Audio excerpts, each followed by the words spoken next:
આજે સંસદના બજેટ સત્રનો બીજો તબક્કો શરૂ થયો છે. આજે લોકસભા સ્પીકર ઓમ બિરલા સામે વિપક્ષે અવિશ્વાસ પ્રસ્તાવ મૂક્યો છે. એટલે કે વિપક્ષ કહે છે કે તેઓ સ્પીકર પર વિશ્વાસ નથી કરતા. આ તરફ વિપક્ષના આરોપ શું છે કે વિપક્ષનું કહેવું છે કે સ્પીકર સરકાર તરફ ઝુકાવ રાખે છે. તેઓએ વિપક્ષના નેતા રાહુલ ગાંધીને બોલવા નથી દીધા. કેટલાક સાંસદોને સસ્પેન્ડ પણ કરવામાં આવ્યા છે. લોકસભાના સ્પીકર ઓમ બિરલાના નિર્ણય સામે વિપક્ષે વિરોધ વ્યક્ત કર્યો અને આ મુદ્દે સંસદમાં ભારે હોબાળો થયો. 8 જેટલા સદસ્યોને સસ્પેન્ડ કરાયા છે.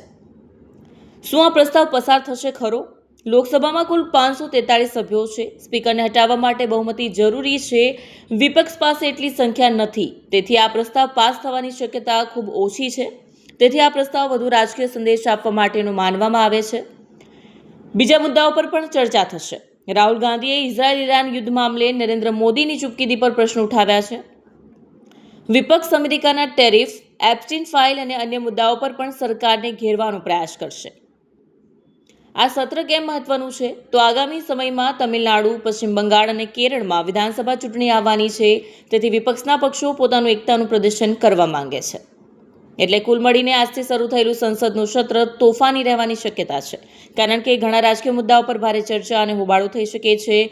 વિપક્ષ પાસે પૂરતી સંખ્યા ન હોવાને કારણે આ પ્રસ્તાવ પસાર થવાની શક્યતા ઓછી છે. છતાં સંસદમાં વિવિધ મુદ્દાઓ પર ભારે ચર્ચા અને હોબાળો થવાની સંભાવનાઓ છે.